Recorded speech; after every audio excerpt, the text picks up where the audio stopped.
a lot of people that think, AI is a really bad thing. It's going to disrupt my career. Maybe you're in your 40s, maybe you're in your 50s, and you're thinking, I will not have the skills or the time to transition. I will kind of be caught in the middle, not ready to retire financially or mentally. Are you afraid artificial intelligence will make your job obsolete? On this episode of Mind Blowers, futurist and former Facebook executive Daniel Kafer sits down with Wade McMaster to discuss how content creation can be your path to a secure future. Wade, who has built a successful business with his 74,000 YouTube followers, shares his experience and advice. Don't miss this essential conversation about thriving in the age of AI on this episode of Mind Blowers. The funny thing was when I decided to get out of corporate, then it was very hard for me to look at YouTube as an alternative. I mean, in the beginning, I kind of said to people, yeah, I'm retired now. I'll be fine financially. I'll take care of my health and I'll do a little bit of fun on the side, like maybe some YouTube, maybe I'll write a book and so on. But I almost felt embarrassed if I told people my the same age as me, like, now I'm going to do YouTube. They would be like, that's not something you do. I mean, you're not Mr. Beast, you're not a kid. And I think in the beginning, I felt a little bit like they felt, but I wanted to share some of these things about AI, the way I think about the future, and then slowly it turned into a podcast.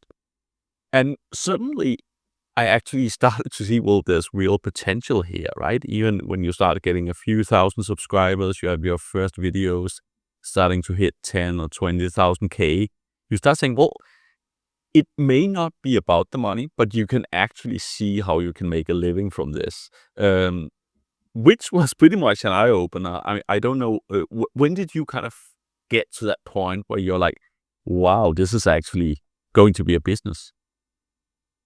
Well, I remember it probably would have been actually about, obviously, full-time. I realized I could make this full-time business probably about 18 months ago, or closer to 2 years ago now, maybe. It's harder to tell now.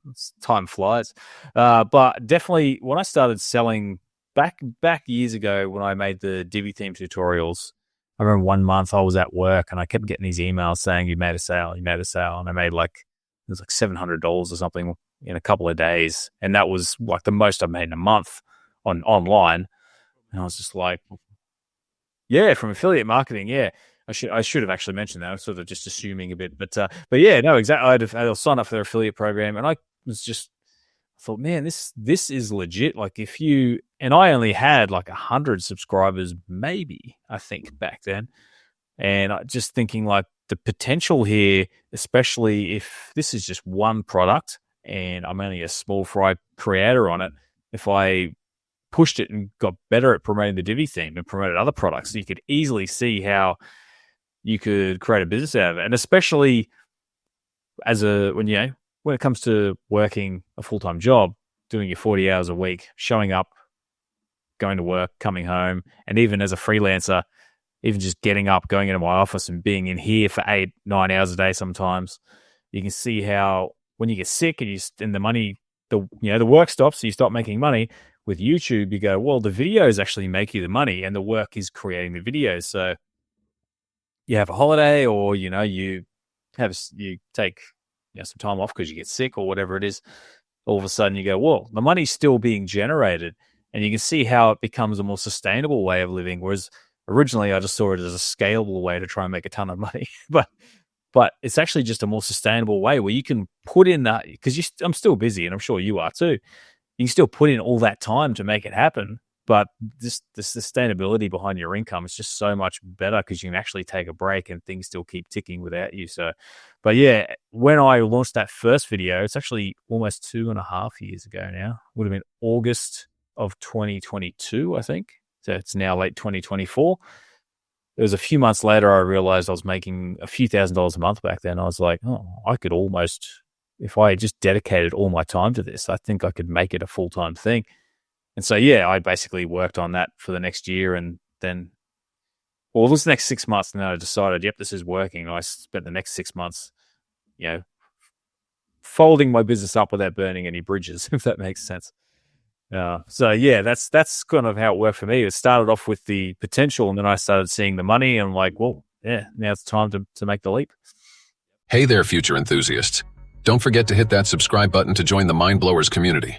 We're on a mission to help you thrive in the age of AI, and with your support, we can make that happen. Each week, our host, author, and former Facebook executive Daniel Kafer interviews amazing leaders in AI, robotics, longevity, and so much more. We're committed to bringing you the best content possible. Subscribe now and let us know what you want to hear. We're all ears. Maybe we should just quickly explain what is affiliate marketing. So basically, it's when you have an audience, one way or the other. It could be a website or here on YouTube. You basically post some links in the description. For example, in my description, there will be some links to some books I find interesting about the future. And if you, the audience, click on this link, I would be getting a commission from if you buy them from Amazon, for example. Even if you buy something else from Amazon but click my link, I would get a commission. And you can make all sorts of these deals, right? And it seems to me that it both works if you actually review products, but also just if you share some links that are relevant. But please share your experience, Wade, because I'm still very new to affiliate. I just started, slowly building the audience and getting the content in place first. Yeah, so I think affiliate marketing, for one, there's so many different ways you can make money online, but affiliate marketing I think it's probably the best entry point because you don't have to create your own product. You can find reliable products and you can promote them, and you don't have to be, someone who's creating products. You just can focus on the promotion side of things and build one skill at a time. But yeah, first of all, I want to say that affiliate marketing, a lot of people hear it and they think it sounds a bit funny, like, oh, you're just promoting that product because it's an affiliate program. But the thing is, most big products these days, or maybe not most, but a massive chunk of them have affiliate programs linked to them. So you might find you're using a product right now. If you go to their website and look in their footer, you might find a link for an affiliate program. So these days, I feel like if you're talking about anything that involves a product, you have the opportunity to promote that product. But in regard to how I look at it, I always think about what is something that people are looking for, trying to solve. Looking back to my old WordPress days, when I was promoting the Divi theme, one of the first things I noticed was people just wanted the ability to start a WordPress website but not rely on a pre-designed theme, because I know that I wanted that, and I'd seen many other people asking it on forums and things like that. So I noticed that people want to be able to create their own web designs in WordPress and without having to code, and they also want it to be responsive for phones and things like that. So I saw that angle and thought, well, if you want to do that, here's a tool that you can do it with. And then the tutorial was, here's how you do it. So you kind of identify a problem, you tell them about the solution, then show them the solution. Then you're basically giving them the information, and they can choose to take it or leave it at that stage. And I mean that in the most sincerest way too. Like, if it's not for you, it's not for you. But that's why it's good to find other products and go, well, here's another solution or an alternative. I cover a few different AI art platforms on my YouTube channel. The Midjourney doesn't have an affiliate program, but I still cover it because you want to make sure you're authentic in the way you present. Everything I do, even with sponsors, I talk authentically about the product. Like, I get multiple emails a day for sponsorship videos, and most of them I turn down just because I want to make sure it's a good product, or before I go ahead and make a video on it. So the big thing is you want to be authentic, and you want to be able to go, well, if you're looking for, so you want to solve a problem, and maybe that problem is someone's looking for an AI art generator that just kind of clicks with their mind, or the quality is what they want. Saying, here's an AI art generator, here's what you can make with it, and then here's how it works. There's a link in the description. Then that's one way of doing that. So that's pretty much the basis of how I've run it, is just trying to find ways to show people, like, here's a solution to your problem, and then show them how to use it. I think the interesting part of this conversation is that a lot of people, they're saying, AI is a really bad thing. It's going to disrupt my career. Maybe you're in your 40s, maybe you're in your 50s, and you're thinking, I will not have the skills or the time to transition. I will kind of be caught in the middle, not ready to retire financially or mentally, and not be having enough time, on the other hand, to transition to something new. And I think this is where it's so interesting with YouTube and affiliate marketing.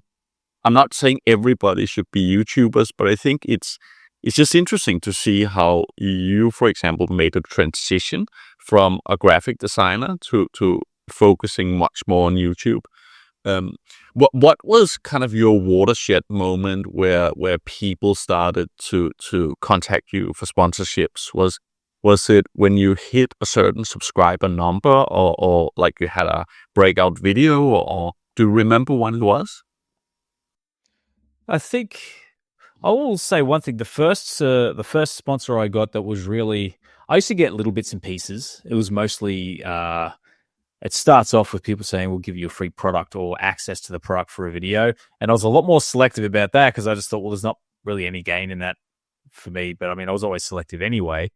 However, these days I'll take more time to investigate a product. If they're offering a good amount of money, I'm like, okay, I'll take the time to investigate that product at least to see if it's worth sharing. But I guess the main thing for me is when I got to a point, probably I would say maybe 25 to 30,000 subscribers. And the first one actually came through a video I'd already done. I did a video on, I think it was Leonardo AI. I did a video on Leonardo AI, and it had reached about 150,000 views. And there was no affiliate program back then. It was just me talking about the platform. I thought it was a good platform. And they contacted me and they said, hey, we've seen this video you've made. It looks really good. We want to work with you on some sponsored videos. And that's kind of how the first one started. But they started rolling in more as you got to 40 and 50,000. I feel like there's a number where people start to go, well, this guy's got an audience, and they start to contact you a bit more. I would say it started at 40 or 50, but definitely after 50, it's become pretty regular. I'm at about a little over 70 at the moment. But yeah, pretty regular from about 50 onwards. I'm just constantly getting emails. So, which is good because you get to really focus on the good ones then, because you're getting that many, you kind of spoil for choice. So yeah, I think they look at your subscriber numbers a lot. Maybe they also look at your views as well. I think, I'm not sure what the selection process is like, but that's been my observation based on subscriber numbers. So I think one of the reasons that a lot of people would feel that transitioning to YouTube is not really an option is it's pretty hard to get started, right? I mean, my own experience was I made some videos and I actually showed it to some YouTubers who said, you're doing good stuff, man, but you're getting 100 views. So it feels like, the road to success is so long. And you have to be super patient, right? And obviously, my first tries were really, really bad, but I invested a lot of time. So at least some of them look decent. But I mean, did you ever have that feel that, this will not really grow?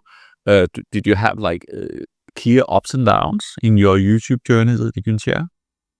Yeah, absolutely. While the last 2 years have been kind of meteoric, but I literally had a decade before that, not of YouTube specifically, but I look at it as the same skill set that's kind of shifted to the side as I've gone. So for me, I would start it would have been, so it was 2011. I remember I started my first blog.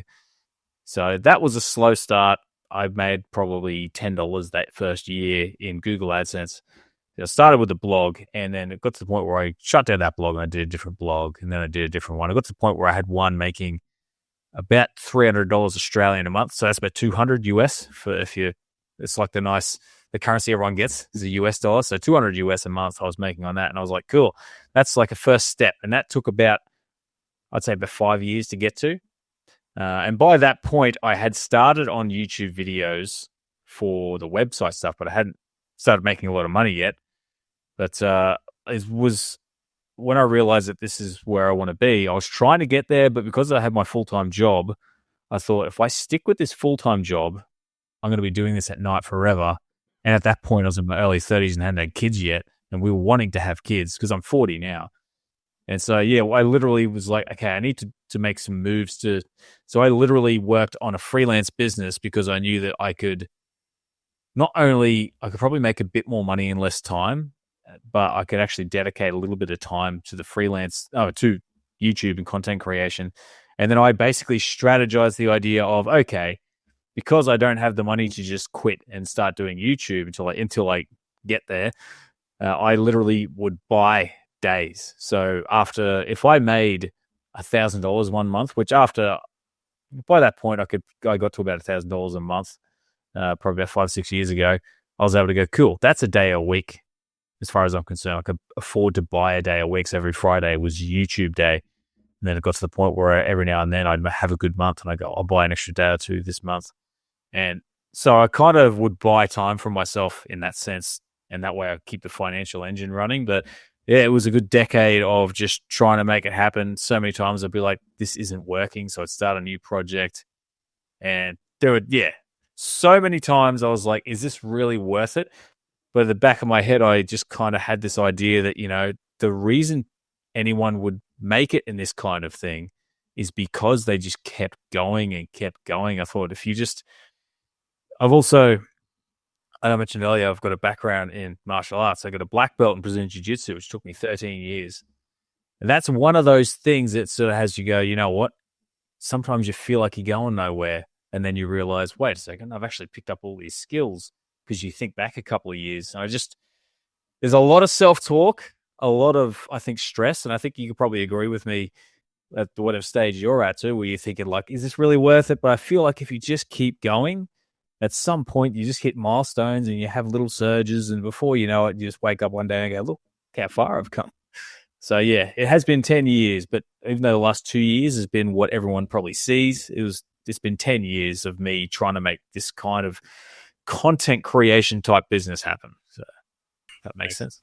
Yeah, but I think this is so important to talk about, right? Because it's of course not just about transitioning to YouTube. It's transitioning in general, right? Because it's pretty tough, right? I mean, if you look at people who could be at the peak of their career, let's say they do a couple of $100,000, they're well respected, and they feel like they're experts, right? So if you go and start doing YouTube, right, you start at level 1, and level 1 to 10, it's probably not that much fun, right? I looked at a video from Sean Cornell. I think his name is the guy who has Think Media teaching. Think Media? Yeah, and he showed a video. I think it was like 6 or 7 years old. He had already done YouTube for like 5 or 6 years, and he was so bad at it. I was just like, wow. I mean, is this the same guy? He looks... Yeah, he's a pioneer. Yeah, he looks a lot better on screen now, right? And, the way he expresses himself is just like 10 times better, right? And when you see these guys, you feel that there's quite a long way before you are at their level, right? But when you just then saw him 5-6 years ago, you're like, wow, I mean, I might actually be able to take a shortcut compared to him, and he's doing 7 figures now. But people need to understand that you need quite a lot of runway to do this. So for me, it was I was kind of safe, right? This doesn't have to work, but for other people to take, I guess, the plunge and say, now I'll transition from something where I earn 6 figures, and within a year I have to earn 6 figures again, then I guess YouTube is not, something you would bet on, because it's longer term than that. What would you say? Golden handcuffs. Yeah. I mean, what would you say you need to build up like a good content creation career? Like, so your sponsorships, AdSense, affiliate together, that would be, let's just say, really low 6 figures or high 5 figures. So anyway, enough to kind of keep a family going. Diversification is definitely a huge thing, because I can say right now that so my primary income on YouTube is from AdSense, No, oh God, sorry. I started thinking, I finished a completely different sentence in my head. My primary income is a combination of AdSense, affiliate marketing, sponsors, and products. But if you look back at the history of my income, it's been the degrees of those different elements has been so up and down that you couldn't rely on one. I remember a couple of years ago making I think it was would have been $5,000 or $6,000 just in ads one month, whereas these days it might be two. But my sponsors are paying so much more there than the ads were. But there are times when my products have paid me more, and it's so up and down that I feel like the diversification is there to kind of, as one goes down, the other comes up.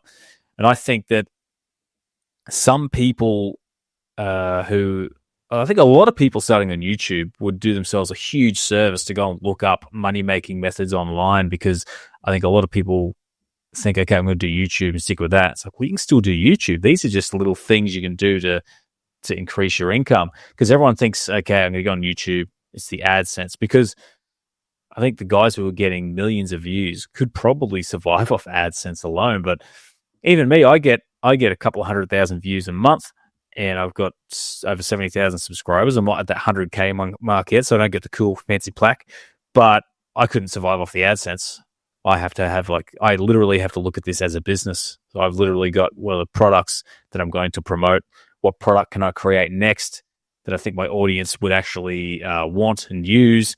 And on top of that, I'm also a little bit of a people pleaser that I don't want to promote too aggressively. I always like to sort of give heaps and heaps of value and go, hey, look, I've got a product. If you want it, it's there. If not, no problem. You can keep going. But I think you need to be looking at affiliates. Affiliates are definitely an easy one. AdSense and affiliates are an easy way to start. Once you build, your audience a bit, sponsors are definitely a great way to kind of create a nice regular income as well, because when you get your audience up, you can get some good money for sponsorships. And but I think the ultimate goal, in my opinion, is to be more in control of your income. So if you got to the point where you could grow to this huge audience, I would say having an email list and having your own products, especially digital products or courses, that's probably going to be the way to a more sustainable future. Because have you heard of the Google AdSense invalid traffic bug? No. What is that? Oh, so I had this happen to me a bunch of times, where you would get this flag on your analytics saying invalid traffic, and there's a bunch of people on Twitter talking about it too, where they can't see where the invalid traffic is. Most of the traffic is organic, and I'm not trying to get into the ins and outs of it, but essentially the vast majority of people who are suffering from it are saying that it's a mistake on Google's end. And what happens is overnight your AdSense will plummet. It'll go down to like 20% of what it was. And this has happened to me a bunch of times, like about 3 or 4 times, where I've gotten up one morning and instead of making, it might be $150 a day or something like that, all of a sudden I'm down to $20 a day or $30 a day.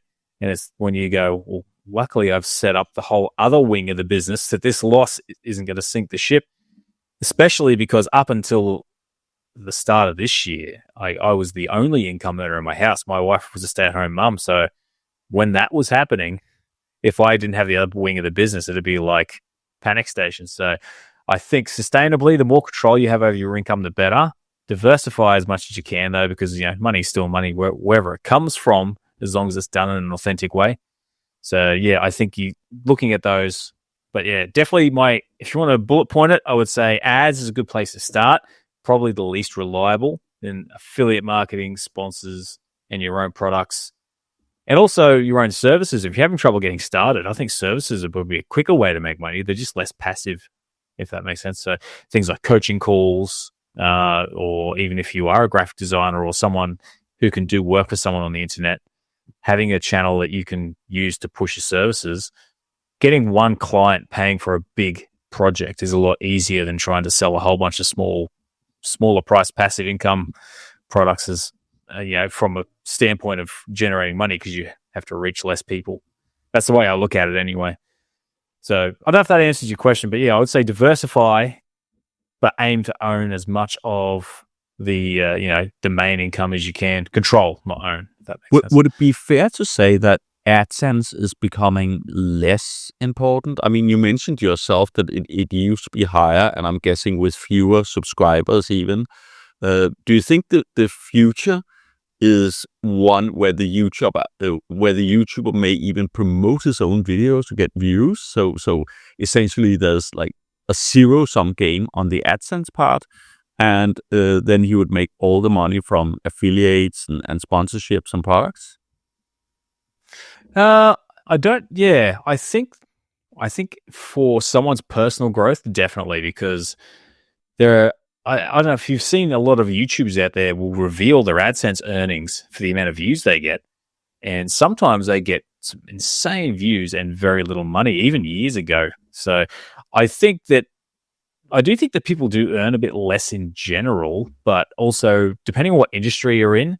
Because the other thing too is when I started doing more AI content, that meant less WordPress content and less tutorials that are probably more directed at industries of people willing to spend more money to advertise.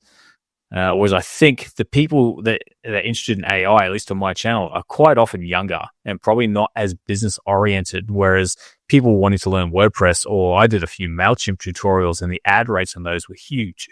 And I think it's just because it was email marketing, because it was the marketing industry, people looking to get into that were usually people in business, and therefore you would get much better advertising rates because the advertisers paid more.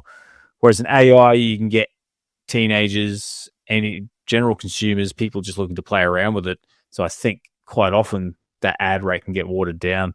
But yeah, even people in those good industries, unless you're, say, in finance, because they get some pretty good ad rates, but most people in YouTube are probably going to find that you can get some pretty insane views that are probably going to be very difficult for you to maintain and only get a relatively small amount of money compared to what you could make with all the other avenues.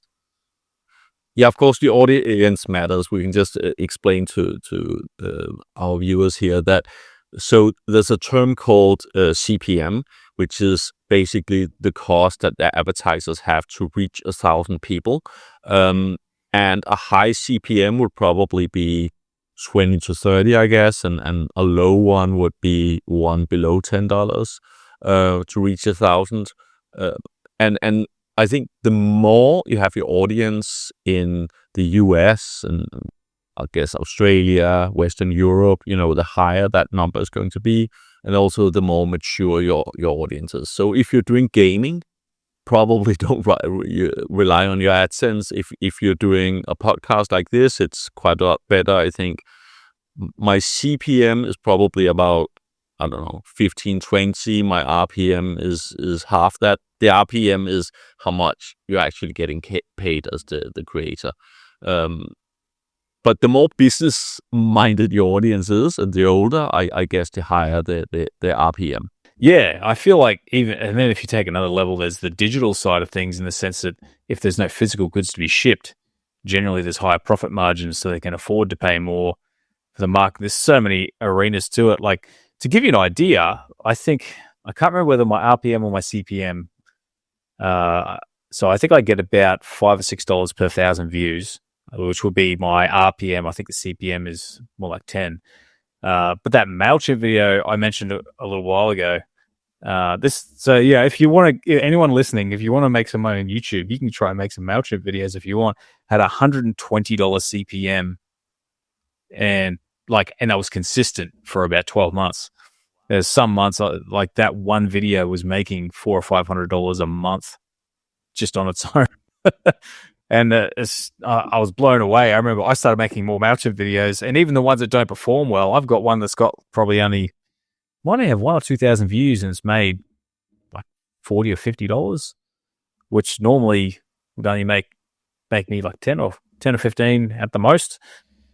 And it's just it's like a 3-minute tutorial I did a few years ago. So yeah, definitely there are different industries that work well for AdSense in that sense. So I think, yeah, if you can, there's information about it. If you're wanting to start a YouTube channel, at people listening, that is, I know you already have, Daniel, but if you're you can look up the CPMs. If that's a motivating factor for you and you find an industry that aligns with your interests that has a high CPM, then there's no reason why you couldn't do that research before you pick a niche.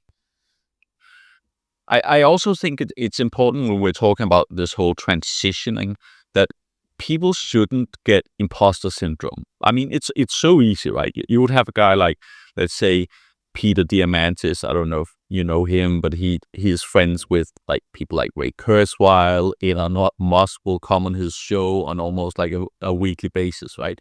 So if I release a book, maybe it will sell a few thousand copies. When Peter Diamandis sells a book, it sells a couple of 100,000 copies, right? So it's very easy to say, well, there's already a better version of me out there. I think most people would say that. So if you're a golf pro, they would say, well, I might have a handicap 0, but I was never like a full-time pro.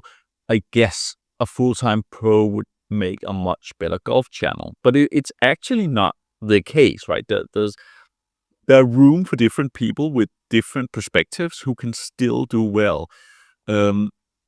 But what do you think? I mean, let's say AI does make quite a lot of people redundant. Do you have any thoughts on like how much space do you think there is within content creation? I mean, I guess we can't all be content creators and live from it, but I'm still guessing there's more space. Yeah, I do feel like, because at the moment the AI channels can generally be spotted pretty easily, but yeah, in time it might not be as much of a case. But I feel like in regard to content creation, for one, like you're talking about imposter syndrome, I live in a small town that has like less than 20,000 people in it, and not everyone likes me in the sense of just a one-to-one conversation. Most people I find do, but there are people I gel with and people I don't gel with, and it's the same on YouTube. There are some creators who I can watch and just listen to, and there are other creators who I know, I watch their videos and I go, this is great content, and they know what they're talking about, but I can't stand them. So I feel like if you've got, like, you're going to gel with someone's personality. It's like I'm not a car guy, I'm a computer guy. But if you're a car guy and you talk about something other than cars, but there's something about the way you communicate that other car people get, there's just something about that communication and the way you talk that it's probably just going to gel with them more. So, there are different personality types you're going to reach through to, and there's different levels.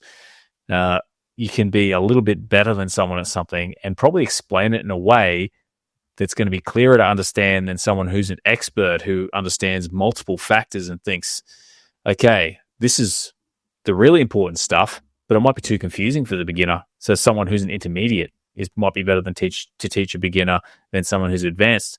So whatever you are, like skill-wise, I think the main thing is to roll with it. I actually have this thing, to keep coming back to this, but it's a big source of how I think about things, which is martial arts, because I've done it for 20 years, is with Brazilian Jiu-Jitsu. Ever since I got my black belt, I've quite often had imposter syndrome because there's such a mystique around a Brazilian Jiu-Jitsu black belt. One day I just kind of got tired of it and I realized, you know what, I'm actually okay with it. I'm okay with having imposter syndrome as long as I keep showing up, because it forces me to want to get better, as opposed to thinking, I've got this, and then not improving. I feel like if you can understand it, you can use it a bit better. So I think there's more ways of using that. But sorry, I've kind of answered a different question, but going back to the AI thing. Yeah. Can AI replicate your personality like that? Can AI explain things the way the intermediate does? You might be able to get it to explain it in that way, but then of course you've got to know to ask the AI to explain it from intermediate perspective. Or I feel like there's going to be so many things that we understand, because we understand other humans better than anything else at the moment. Like AI doesn't understand humans as well as we do. Maybe one day it will, but who could say? I feel like as long as we understand humans better, we can figure out ways to communicate, I think, in a more authentic way. And like I said before about the Eiffel Tower, like if you are good at storytelling, which is a big part of YouTube, if you can really convey your message through an authentic story, something that you've lived. There's a real connection there that AI might be able to tell us compellingly, but it won't be authentic. And if they know it's AI, then it's only ever really going to be fabricated or someone else's story. So at the end of the day, no one knows, but I feel like there's always going to be at least a bit of space there. And I feel like, if anything, there's going to be more people creating content, because that's just the world we're in with social media. It's just going to be content. People are already content creators, just they don't realize it, some people will create content just because it's fun to do it after work. So yeah, I think it's becoming more normal. It'll become the norm more and more that you'll have a bunch of friends who are doing content creation for a living, regardless of AI or using AI. But I think you're right. I mean, it's the story that's interesting, right? And again, circling back to the imposter syndrome, I'm actually more interested in your YouTube journey than I am in Mr. Beast's. And why? Well, because it's easier for me to relate to you, right? Because I would probably say I will never be Mr. Beast. I don't have his personality. I'm way more low-key.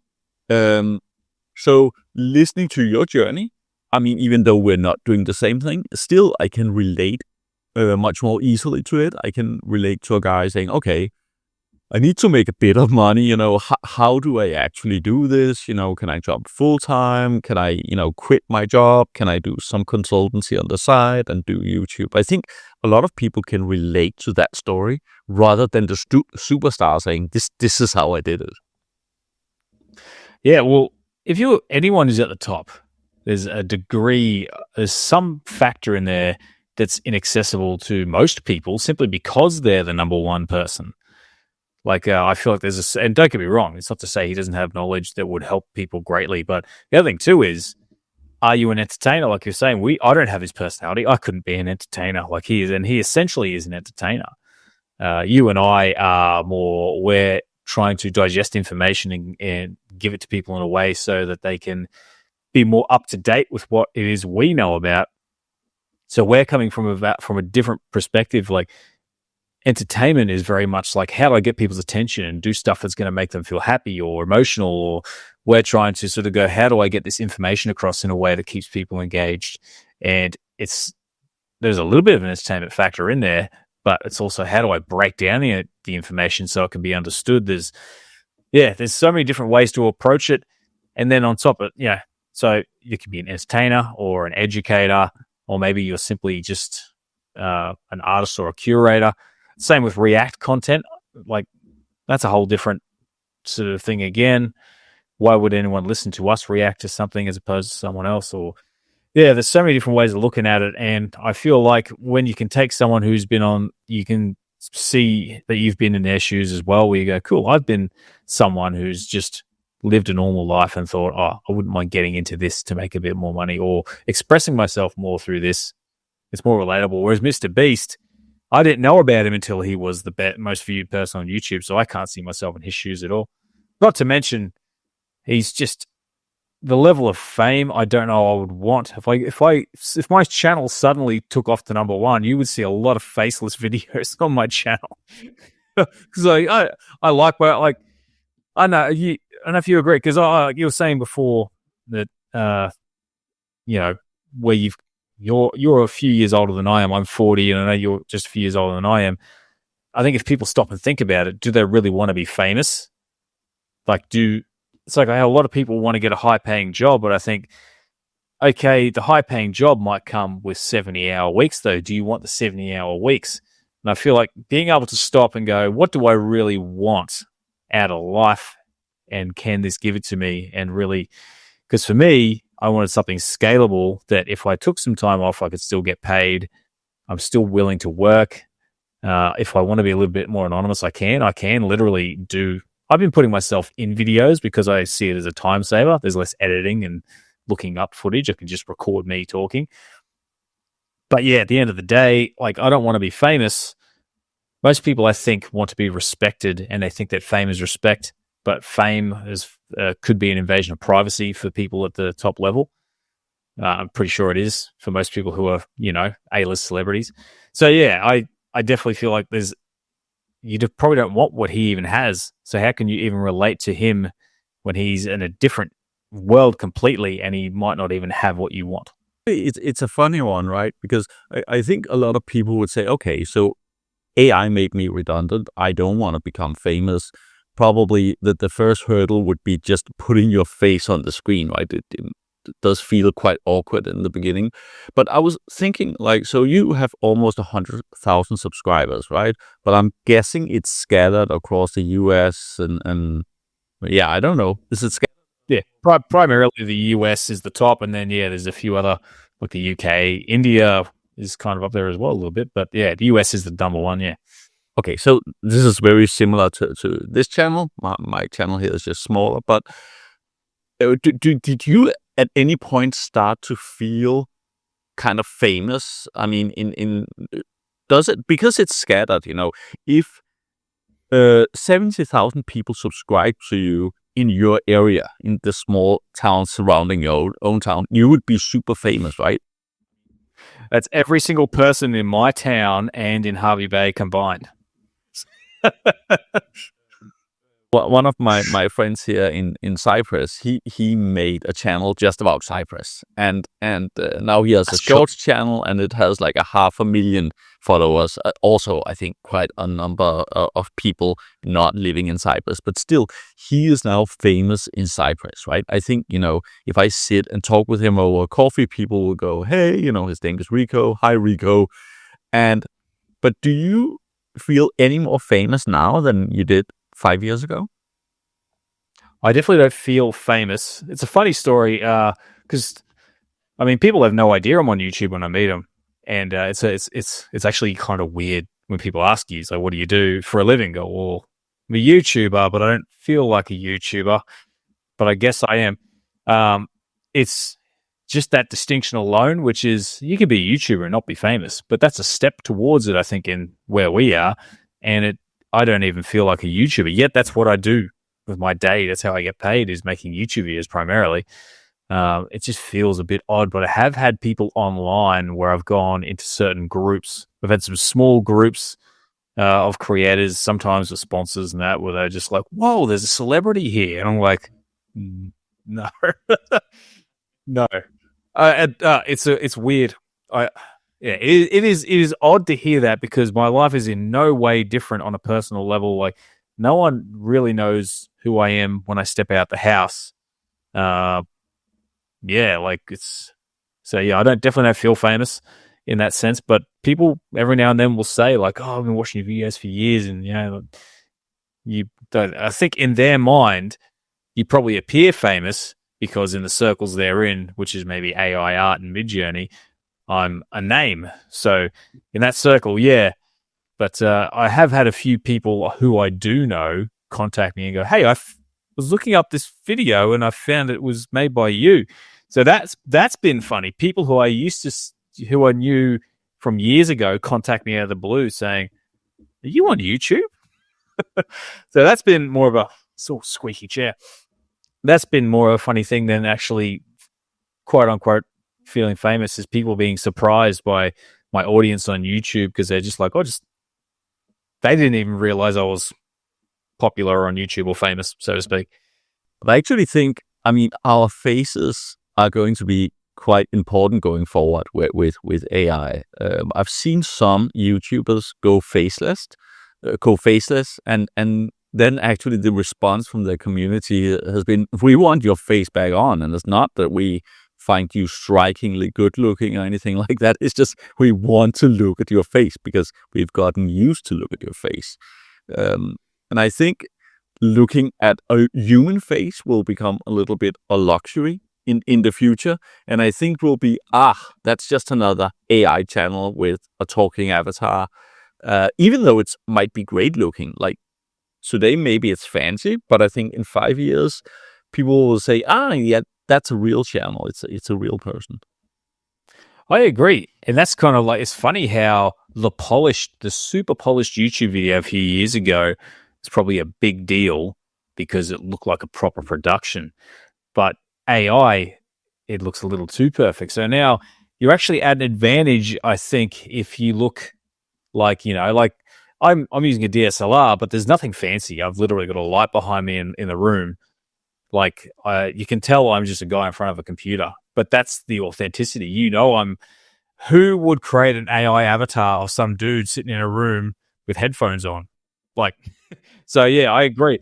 Like, there's a point where the authenticity of not being super polished, where AI will try and create these super polished things, but then AI is it's going to follow again, then, isn't it? It's probably going to go, we'll try and generate these more authentic, less polished looking videos. But I agree. I do agree that it's because we are human, and if we are, at least in the future, still going out into the world and interacting with other humans, we're going to be able to spot when something isn't quite right, because that's the thing we're experts at, is we see human faces, we understand what they look like and how they move. And when we see that uncanny valley face a little bit, where we're like, something's not right, you get that gut feeling where you know that, no, this isn't quite right. But yeah, I agree. That's where having your face on camera is going to make a big difference.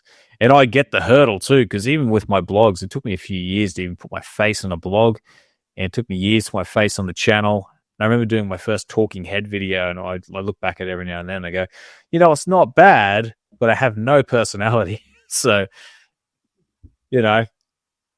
people probably think I'm an AI if they look at that video. I actually have had someone, and I've never used AI to record my voice, but someone said, "Oh, is that your voice, or is that 11 Labs? Is 11 Labs?" Yeah, 11 Labs. Yeah.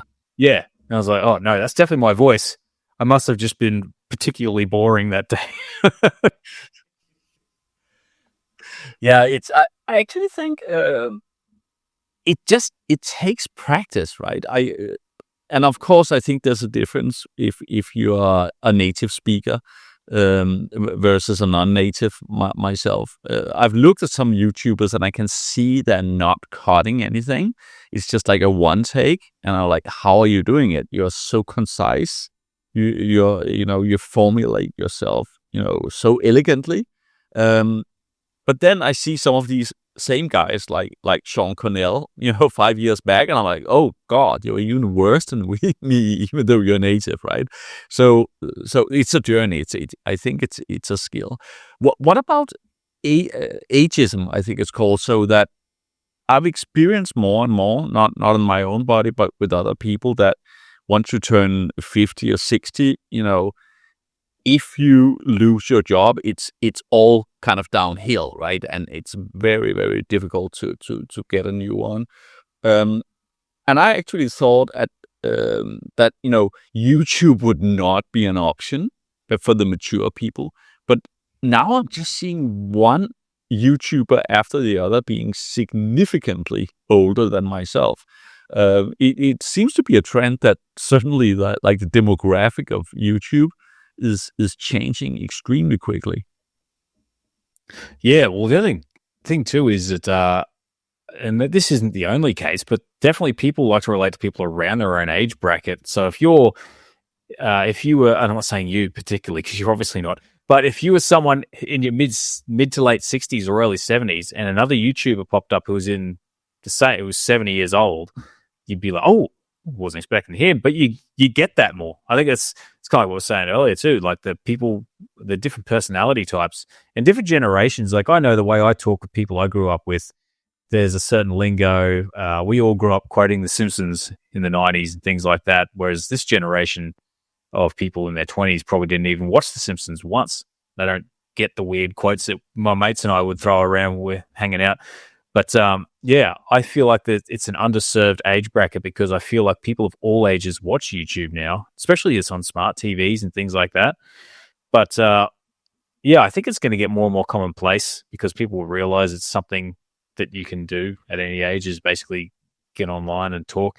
Even myself, the other day, I was just scrolling through some YouTube videos while I was just doing some stuff around the house. Just had my phone on.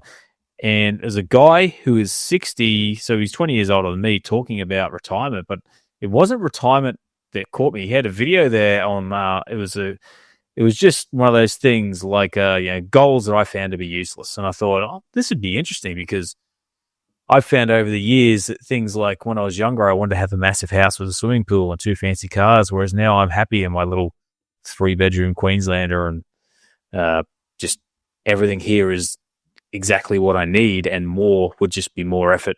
What I don't want. There's a lot of things in life as I've gotten older, I've gone, the things that on the surface we think we all want, we don't really want. Like fame, it's an invade. If you're an A-list celebrity, you get no privacy.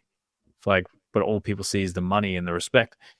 Whereas, so I watched this video and I remember thinking, like, it was really cool just to hear this perspective of someone who's not old enough to be basically my grandfather, but someone who's old enough to be about my father's age, but who's in a different part of the world, just talking about life. And it was just refreshing because you don't see it on YouTube. It's all, or at least I don't see it because of the algorithm. But it's all the popular topics or the things you follow. And this is just something different. And it was refreshing to see someone a bit older just talk to the camera, no editing, just an authentic person sharing their thoughts. It was good. It was very underrated, in my opinion. So I personally think you're right. Yeah, older people should get on YouTube if they feel they want to. Yeah, I mean, it could just be like Facebook, for example. When I was heading up Facebook, a lot of people, this was back in 2014 to 2019, there were still people saying, it's a media for the young. And I said, well, look at the demographic. It's just a media for everybody. And then the closer we got to 2020, people were like, no, it's just a media for the old. And I think at that point, that was also wrong because it was still, the penetration of Facebook was so high. Everybody was just using it. But I think more and more, like, the old people have scared the younger users away from Facebook. They don't share a lot. And I think the same could actually happen with YouTube. A lot of the Gen Z might say, this is not for us. It's not cool enough anymore, and there will be an alternative. So, I mean, I do think there could be a future trend of older people dominating YouTube. So I think it's definitely not, it's definitely an option for transitioning into something different. And that wraps up another thought-provoking episode of Mind Blowers. We've learned some key takeaways today. First, it's absolutely possible to transition to a YouTube career at any age. Whether you're in your 40s, 50s, or even 60s, it's never too late to start. Now, building a successful YouTube channel takes dedication. It's a marathon, not a sprint. For most creators, reaching a sustainable income will take years, not months, but the rewards are worth it. Imagine the freedom and control of being your own boss. And what about the future? Will AI take over YouTube? Maybe. But people crave connection. We want to see real faces and hear real stories. So it's likely that human creators will continue to thrive for decades to come. Thanks for tuning in, and we'll see you next time on Mind Blowers.